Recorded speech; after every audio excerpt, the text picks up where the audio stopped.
Salve nação condominial, sejam todos bem-vindos a mais um Pod Hub. Eu sou o Rogério de Freitas e hoje eu estou aqui com o vereador André Guess. Tudo bom? Prazer poder bater um papo contigo e para a gente falar um pouco da nossa cidade. É isso aí, o André é autor da Lei 6.010, que trata sobre violência doméstica no âmbito condominial. Então depois da vinheta a gente vai conversar um pouquinho a respeito disso.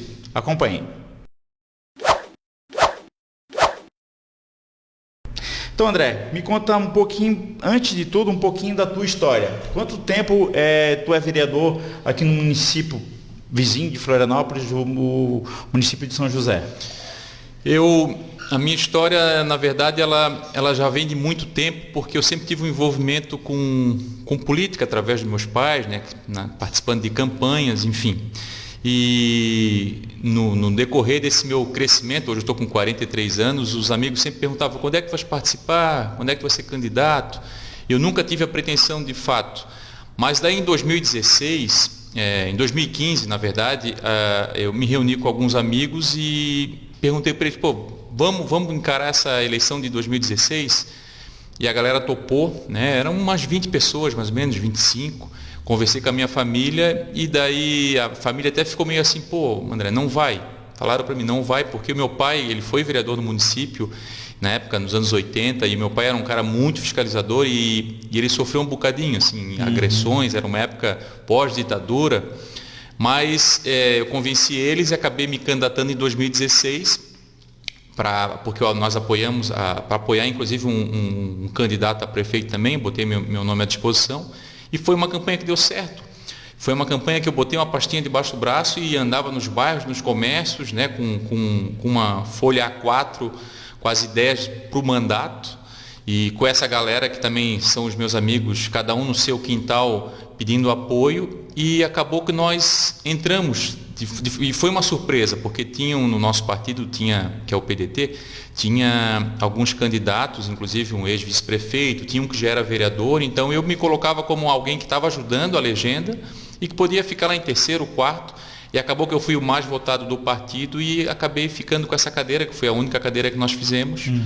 E daí a gente fez um mandato que inclusive vamos falar desse nosso projeto. Nesse mandato anterior foi a única cadeira, e hoje é a única cadeira? No mandato 2017 a 2020 foi a única e agora também a única. Sim. Né? E daí eu me candidatei à reeleição numa campanha que foi muito, muito interessante. No meu caso, foi uma campanha muito focada naquilo que eu fiz no mandato. Né? O nosso mandato continua assim, ele é baseado em 3 pilares, que é um mandato que busque projetos que deem mais transparência para a comunidade saber o que o Poder Executivo está fazendo, a Câmara, um projeto que sempre pense no coletivo, porque a gente comenta muito que até para o eleitor entender que se for para pensar em coisas naquele jeitinho brasileiro para ajudar um ou outro, a gente está fora, a ideia é pensar de forma coletiva. E um mandato popular que é estar na rua. Eu ando muito nos comércios, às vezes eu entro num comércio, me apresento, eu entro com um caderninho e pergunto para o cidadão, daí como é que estão as coisas, tal. Daí ele olha para mim e fala, mas já estamos em campanha? Eu disse, não é campanha, eu sou vereador e eu queria saber como é que está a segurança, como é que está a saúde, o posto de saúde aqui do bairro, as escolas. Então, o mandato popular é nesse sentido, de estar na rua, pegando com as pessoas aquelas demandas que elas acham que são mais necessárias naquelas regiões que nós estamos e cobrando do Poder Executivo, que eu acho que é o nosso papel, né? Uma coisa que sempre tem que ficar clara, o vereador ele é eleito, nós somos 19 aqui em São José, na 4ª maior cidade do estado em população, somos eleitos especialmente para fiscalizar o que o Poder Executivo faz com aquele orçamento que ele arrecada dos impostos. E além disso, né, de fiscalizar, é cobrar aquilo que a gente entende que a população, que a nossa comunidade quer que seja feito naquelas determinadas regiões e demandas que são necessárias. E uma coisa que é importante é dizer para a comunidade o seguinte, isso aqui dá para fazer, isso aqui não dá para fazer. Mesmo que não dê para fazer, por isso que eu sempre cobro muito do Poder Executivo, nos digam que não dá para fazer, para a gente poder explicar por que não dá para fazer. Desde um simples calçamento ou a construção de um posto de saúde, existem 2 respostas, sim ou não. Né? Se dá para fazer, como é que vai ser feito, e se não dá para fazer, para a gente poder explicar. Eu acho que tudo que envolve a questão da transparência, com certeza o cidadão ali na ponta vai ficar satisfeito. Perfeito. E Surgiu de repente, né, projeto de lei do senhor, a Lei 6.010, que trata da violência doméstica no âmbito condominial. Qual foi a ideia, qual foi a preocupação em trazer essa lei? A gente sabe que essa lei ela já acontece em outros municípios, em outros estados, né? No município de Santa Catarina, São José é o único município que possui essa lei, né? Mas por que essa preocupação? De onde surgiu essa preocupação? Tudo que é lei, a grande maioria delas, né, quase todas elas, a gente sempre busca embasamentos no nosso caso, em municípios que fizeram a lei, que estão em vigor, para ver se funciona, se não funciona, para a gente poder trazer para a nossa realidade, né? São José hoje está na vanguarda em relação a isso, como tu falou, eu acho que é o único município, fez inclusive antes de São Paulo, né, do estado de São Paulo, mas a ideia fundamental é a gente discutir e conscientizar sobre a violência doméstica, porque muito se fala, né, da violência doméstica, do feminicídio, e que de fato o nosso estado é um dos estados que mais tem feminicídio no Brasil. E normalmente a gente sempre olha para as bordas, para as periferias que de fato acontecem, sofrem muito com violência nesse sentido, né? Eu tenho muito contato, por exemplo, com o Conselho Tutelar, e as pessoas não sabem, mas tem muita criança sendo violentada, tem muito idoso sendo violentado.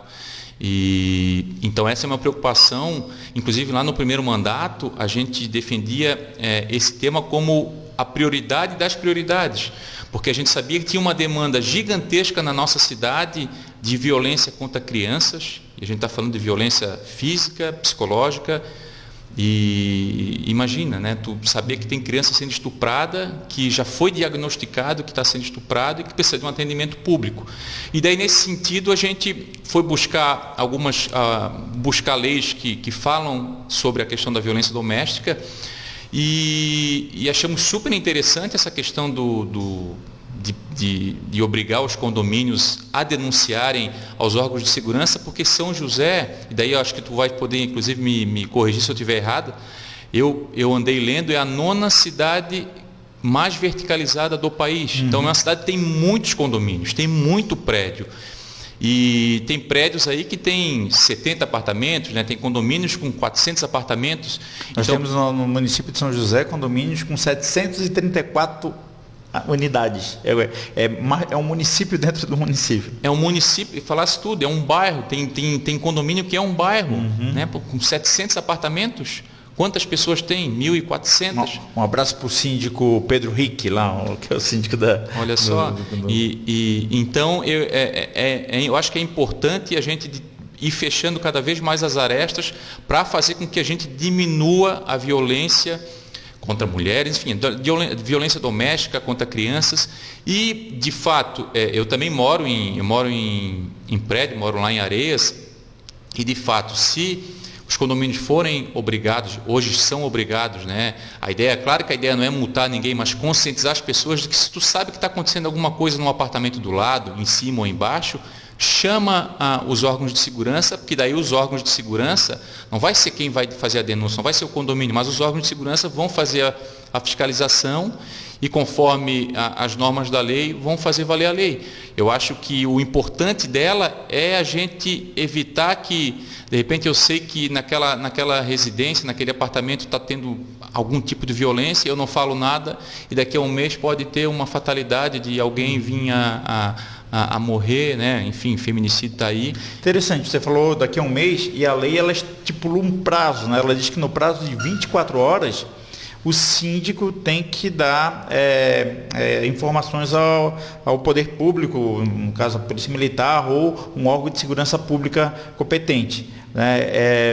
Tramita, o Senado já aprovou uma lei mais ampla, né, nesse sentido, que hoje está em votação na Câmara, ainda segue, né? E na lei federal, no projeto de lei federal, o prazo é mais extenso, é o dobro, 48 horas. E quando eu li a lei, vi 24 horas, eu achei tempo demais, né? Na verdade, eu acho que faltou de imediato a lei, né? Também é meio subjetivo, né? O que seria esse de imediato, né? Mas é interessante ter o tempo. E outra questão que eu queria ver é que a lei trata responsabiliza o síndico, né? O síndico, como representante do condomínio, ele que tem que dar a informação. Na lei federal, no projeto de lei federal, ela abrange condôminos, inquilinos, proprietários, né? E eu achei que tanto a lei federal, eu acredito que a lei municipal, ela se preserva um pouco para que não, como tu já comentou comigo antes aqui em off, para ela não extrapolar situações que sejam anticonstitucionais, né? Sobrepor a lei da Constituição, mas eu acho, na minha opinião, né, que a lei devia abranger mais o responsável, os coabitantes. Seria uma responsabilidade de todos os coabitantes do condomínio, né? Tanto os inquilinos, qualquer morador, né? Inclusive até os funcionários daquele condomínio, ter essa responsabilidade, né, de denunciar caso se depare com um caso de violência doméstica. Tu sabes que as leis, elas na verdade, elas estão sempre podendo ser reformuladas, né? Então, todas as ideias que convergem com o melhoramento da lei, eu acho que são fundamentais. Mas essa lei, a gente inclusive cita o condomínio para deixar claro que para as pessoas entenderem que o condomínio somos todos, né? Todos nós que moramos num prédio fazemos parte daquele condomínio, independente do síndico, né? Então, para que todos tenham essa consciência, de repente, se aquela pessoa não for ligar, mas vai informar o síndico de que está acontecendo essa violência dentro do condomínio e temos que chamar um órgão de segurança. Acho também que a lei, ela faz com que as pessoas comecem a pensar o seguinte: poxa, em briga de marido e mulher, eu tenho que meter a colher. Porque às vezes as pessoas... Mudança de cultura, né? Exato. O mindset, né? Até para aquele que tem vontade, às vezes, de denunciar e não denuncia, para dizer o seguinte: eu tenho que denunciar porque hoje tem uma lei, né? Então eu sou obrigado a denunciar. E denunciando, ele vai estar fazendo um bem para aquela pessoa que está sofrendo a violência. Então, o principal objetivo é esse, de a gente criar essa consciência e para aquele que é o agressor, entender que, olha, todos estão te olhando. E se tu sair da linha, tu vai responder dentro de uma lei que é existente no município e que tu vais poder pagar por ela, né? E o interessante é que a lei prevê uma coisa que eu acho que achei bem bacana, que é um tipo de campanha que o condomínio é obrigado pela lei a fazer no âmbito condominial, ou seja, divulgação da obrigatoriedade de fazer a denúncia em casos de constatação de violência doméstica. Mas assim, a gente vê que a lei ela já está com mais ou menos 6 meses, né? 5, 6 meses. Isso. De lá para cá, a gente percebe, o senhor percebe que teve uma melhora, teve um engajamento da população, inclusive do Poder Executivo, que ficou a cargo do Poder Executivo estabelecer sanções caso não haja que a lei não seja cumprida.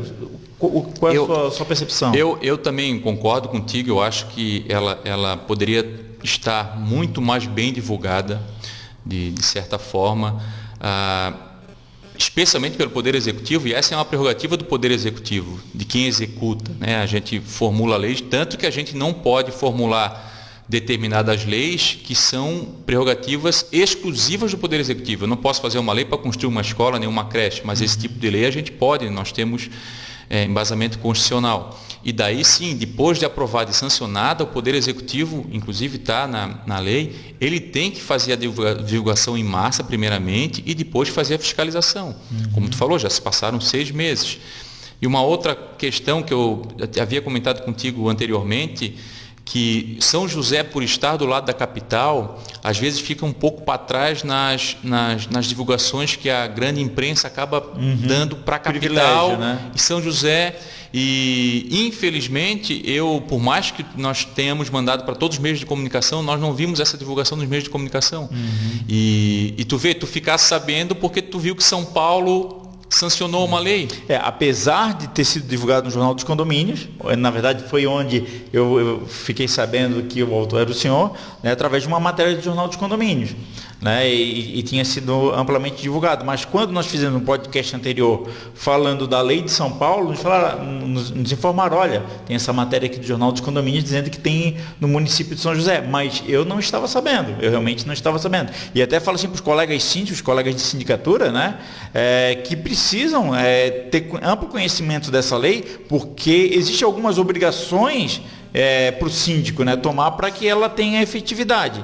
Como a gente já falou, já se passaram 6 meses. E eu acredito que muito da sensibilidade da Câmara de Vereadores para aprovar essa lei veio do momento de estarmos em pandemia, onde essa situação da violência doméstica ficou ainda maior. Exatamente, que as pessoas estavam convivendo muito mais, né, muito mais conjuntos dentro de casa. E tu vê, tu trabalha diretamente com os condomínios e tu não sabia. Então, essa é uma prova real de que falhamos até agora nessa questão da divulgação e que a partir de hoje a gente não pode mais falhar. Inclusive a gente fez alguns cartazes que a gente quer levar em alguns condomínios, vamos deixar aqui com vocês também. E uma outra ferramenta importantíssima é o próprio WhatsApp, né? Porque hoje todos os condomínios têm o grupo do WhatsApp ali para, enfim, para colocar demandas ou para marcar uma reunião, né, do condomínio.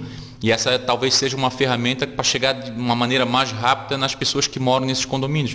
Porque é fundamental que todos os condomínios e as pessoas que moram neles saibam que tem que denunciar. Se tiver violência doméstica, tem que denunciar. E tem que denunciar antes que aconteça a tragédia, porque depois da tragédia acontecida não adianta. E no momento que ocorre a denúncia, existe uma efetiva solução, um atendimento, tem algum procedimento já estabelecido, o poder público possui estrutura para dar o amparo à vítima?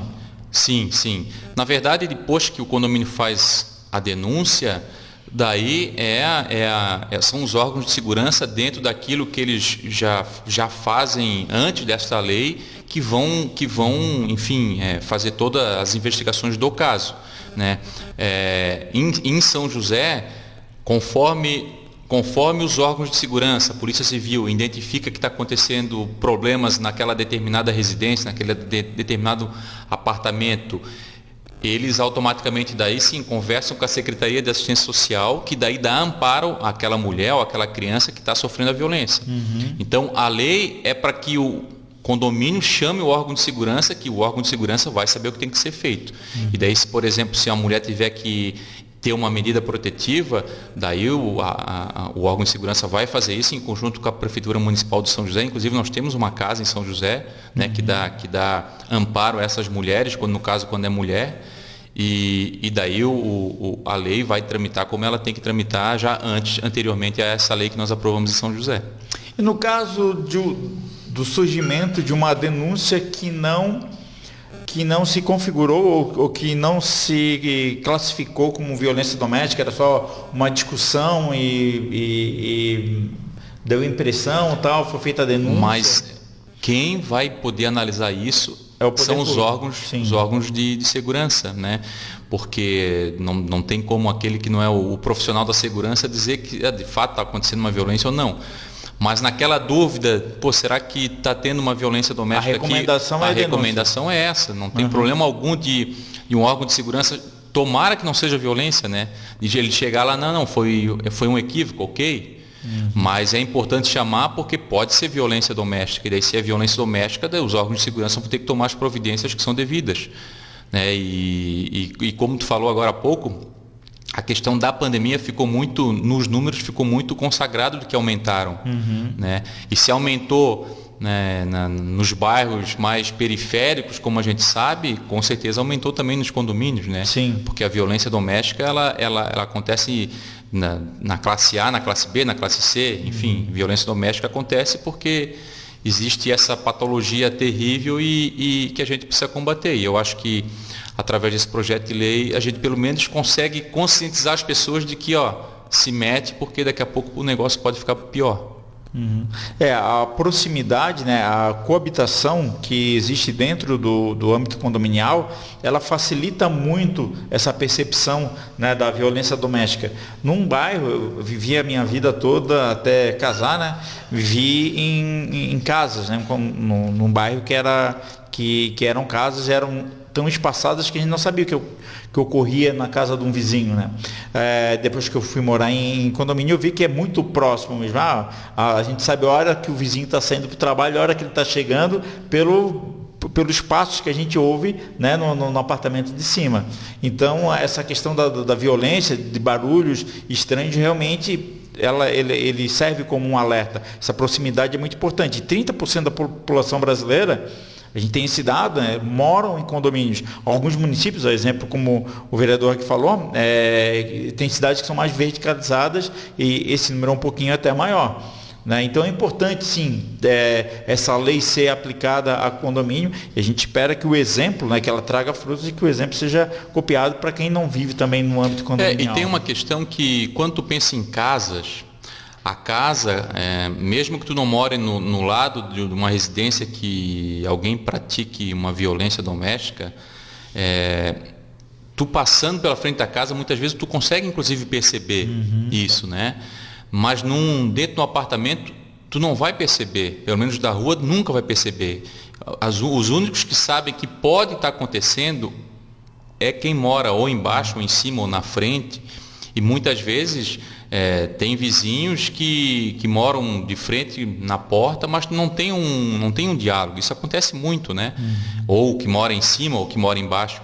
Então, eu acho que tem uma diferença bem grande dessa questão de quem mora em casa, de quem mora em apartamento, porque quem mora em apartamento, querendo ou não, fica um pouco mais escondido do que quem mora em casa, né? Que às vezes está, enfim, é mais aberto do que um apartamento. Um apartamento aí tem prédios com 12, 13 andares, do segundo para cima, quem passa na rua já não consegue ver nada, né? Na casa não, a casa tu olha, se está com a janela aberta, tu consegue ver dentro de uma casa. Então, a ideia também é fazer com que as pessoas entendam que dentro de um condomínio, dentro do apartamento, às vezes fica mais fácil de esconder uma violência doméstica. Então, por isso que a gente tem que denunciar. E como eu te falei, eu acho que é importante as pessoas terem noção disso. O feminicídio aumentou muito na pandemia e o nosso estado, infelizmente, é um dos estados que mais tem ocorrido feminicídio. E se a gente está vendo isso, alguma coisa a gente tem que fazer para mudar. Então, a ideia dessa lei é isso, diminuir, criar consciência, e a gente tem que buscar outras formas também, outras ferramentas. Eu acho que a fundamental é de que identificar esse tipo de violência, que aconteça punição. Sim. Né? Que infelizmente é uma das coisas também, não só em relação à violência doméstica, mas em relação a tantas outras coisas, que a impunidade faz com que as pessoas tenham mais coragem de fazer aquilo que está errado aos olhos da lei, né? Sim, perfeito. Então, inclusive aqui em Campinas agora a gente está enfrentando um bocado de problema com roubos e furtos, né? É um negócio que está latente aqui na nossa cidade e de que a gente precisa buscar meios, tanto junto à segurança pública, como a Secretaria de Infraestrutura e também a área social, para fazer com que esse coletivo não sofra tanto em relação ao que acontece, muitas vezes em razão da impunidade também, né? Vereador, muito obrigado pelo seu tempo. A gente sabe que é complicado uma pessoa assim dispor da sua agenda para vir aqui falar conosco, falar com a nossa audiência. Se eu quiser deixar algumas palavras. Eu te agradeço, vou te falar que esse espaço é importantíssimo, né? Não é importantíssimo para o vereador André, mas é importantíssimo para que a gente possa divulgar as leis que a gente aprova na Câmara de Vereadores, né? O vereador ele tem essa função de fiscalizar o Poder Executivo, e a outra prerrogativa é fazer leis que vão ao encontro da sociedade, para que a gente dê mais segurança, enfim, dê mais tudo aquilo que envolve uma vida comunitária. Então, te agradeço muito esse espaço e se eu posso dizer alguma coisa às pessoas que estão nos assistindo, é que acompanhem a política e cobrem dos políticos aquilo que vocês acham que é o mais importante para a sua região, para o seu bairro. E a Câmara de Vereadores é o meio político que está mais próximo das pessoas. Né? É difícil tu conversar com um senador, com um deputado federal, mas com o vereador sim, então vai na Câmara, ou manda uma mensagem no WhatsApp, ou manda uma mensagem nas redes sociais e cobre do vereador aquilo que vocês acham que é o mais importante para aquele bairro. Nem que vocês tenham uma resposta de que isso aqui não é possível, mas cobrem, porque é só cobrando que a gente faz também com que a política melhore e vá ao encontro daquilo que a nossa comunidade, a sociedade quer de melhor para si. Perfeito. Pessoal, eu queria aproveitar aqui as palavras do vereador e também falar para deputados e vereadores que estiverem desenvolvendo projetos de lei no âmbito condominial e quiserem discutir isso com a população, né, e quiser usar o nosso canal, ele está aqui à disposição. A gente está sempre, a gente traz, conversa aqui, entende um pouco o projeto e tenta sempre trazer a colaboração. Se alguém da nossa audiência tiver alguma pergunta para o deputado, para o vereador André, aqui pode escrever aqui nas nossas informações aqui embaixo. Né? Não esqueça também de curtir aqui o nosso vídeo e também compartilhar. Beleza? Se eu puder dar o último recado, e nas redes sociais eu estou como vereador André Gesser, tanto no Instagram quanto no Facebook, enfim, e fiquem à vontade para participar e poder mandar as mensagens que são necessárias. Perfeito. Desculpa, eu tinha esquecido de perguntar isso aí também. Beleza, pessoal? Forte abraço. Até a próxima.